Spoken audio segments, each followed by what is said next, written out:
大家好，我係阿桃，一個90後輔導碩士畢業生，而家喺香港做緊全職輔導員。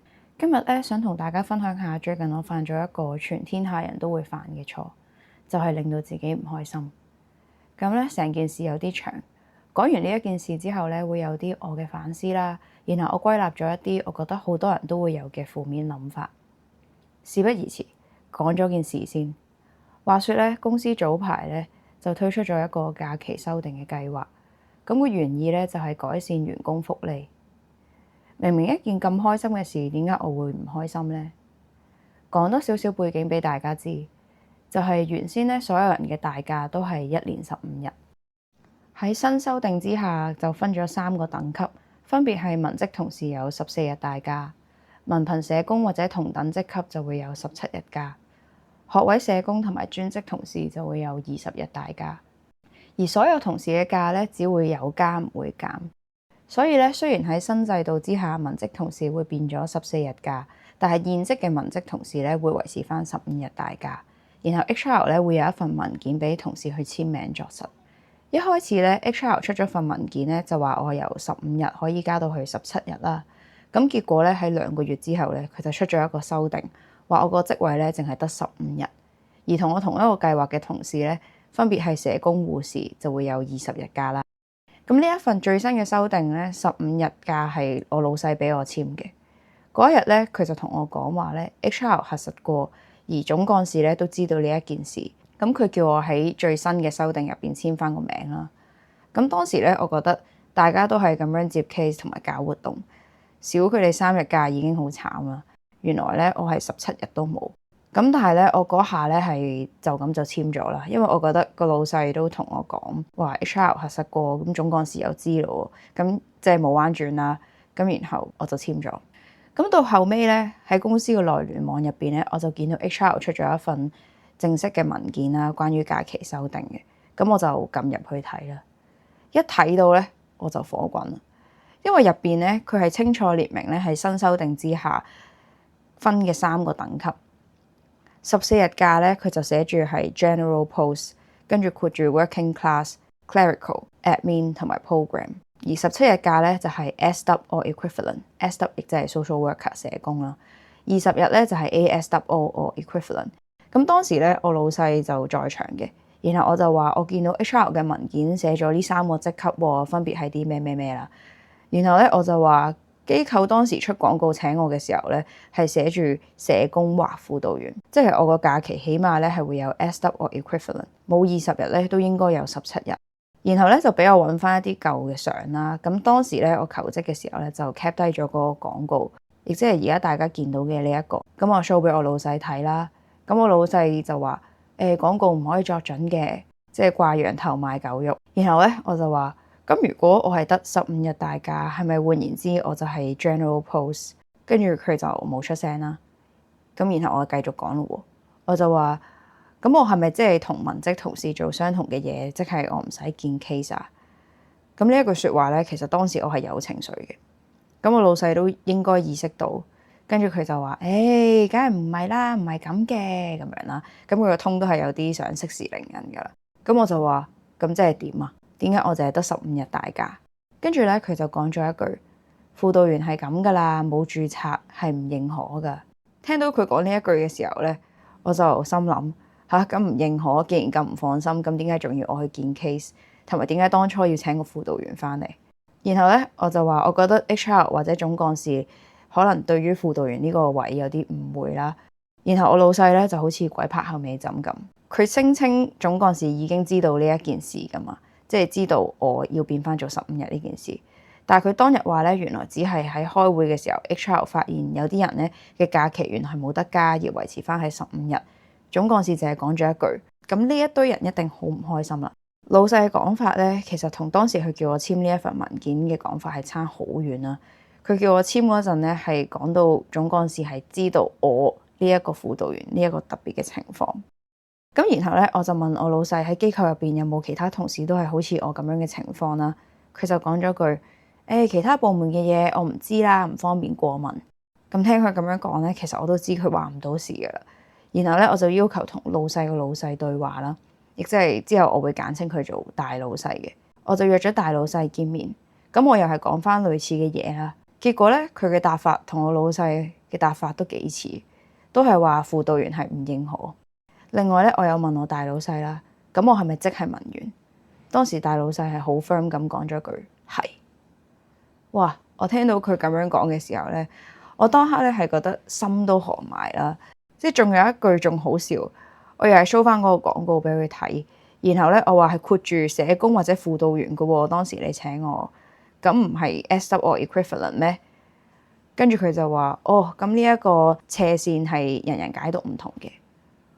咁我同我大老細表明咧，我會繼續爭取啦。咁希望佢俾總幹事知道呢一件事啦。咁佢話佢都會幫我手爭取嘅。咁見完個大老細之後咧，我就聯絡咗 HR。咁然後都過咗差唔多1個月，到而家呢一刻咧都係未有回覆嘅。咁成件事嘅來龍去脈咧就係咁。老實講咧，其實對於我嚟講咧，嗰個假期係咪真係咁重要咧？我會話其實唔係最重要咯。即係最重要其實反而係嗰啖氣啦。我會覺得係好唔抵嘅，即係點解輔導員嘅待遇係咁樣啦？即係呢個 project 其實社工護士一樣都係見 case 同埋搞活動，但係會有咁明顯嘅差別待遇。咁經歷咗呢一個假期風波之後咧，都會令我諗啦。咁既然我只係一個文員，其實我咁努力去見 case 搞活動係為咗啲乜嘢咧？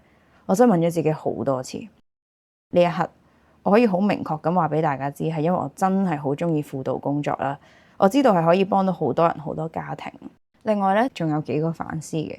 第一樣嘢咧就係喺處理事情之前咧，真係要處理咗心情先。之前睇過一本書咧，就叫做《一行禪師如何微笑》。佢入邊咧就有一個比喻，就話我哋其實就好似一間屋咁啦。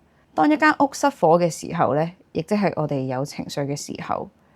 當我哋一心咧想去捉個犯而唔係去救火，到我哋想救嘅時候咧，其實間屋都已經燒完。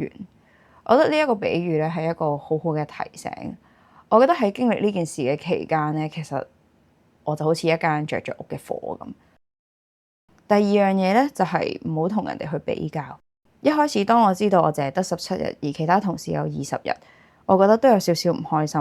咁但係可能制度就係制度啦，同埋明明我一開始簽約嘅時候我就知我自己係15日㗎嘛，咁加咗2日變17日，其實都係一件值得開心嘅事。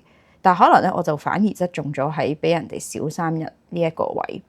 呢一件事都提醒自己咧，即係唔好去同人哋比較而令到自己唔開心。第三樣咧就係去感恩自己擁有嘅嘢啦。老實講，其實15日假都唔錯嘅。不過咧，感恩還感恩，但同時間我都會為自己爭取我認為應該有嘅待遇。可能有人會話公司改革唔一定要益我，佢有權唔加俾我。無論如何咧，我覺得都係試咗先啦。最終得同唔得，咁起碼我自己試過。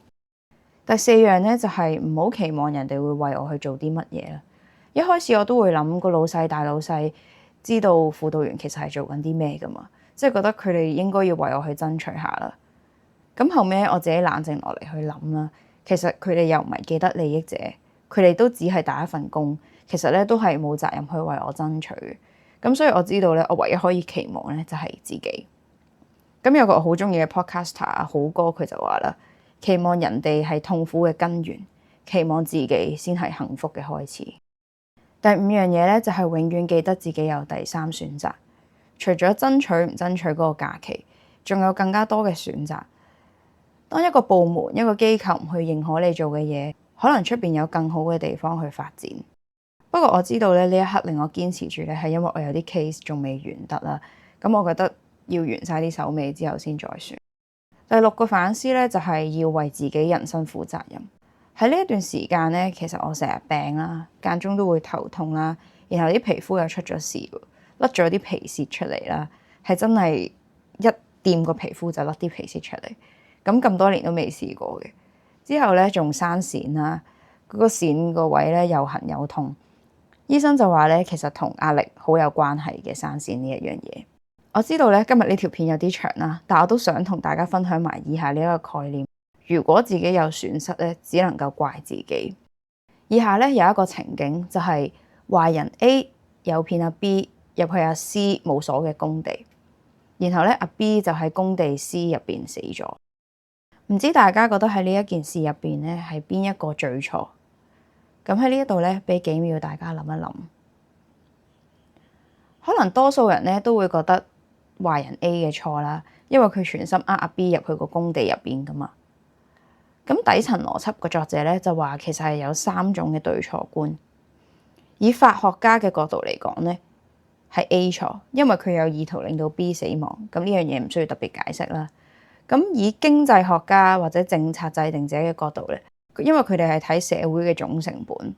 阿 C 咧只要鎖翻對門咧，就可以避免今次嘅事件，所以可能佢哋會覺得係阿 C 錯，可能之後就會制定一啲法例去叫所有人咧都將門鎖好。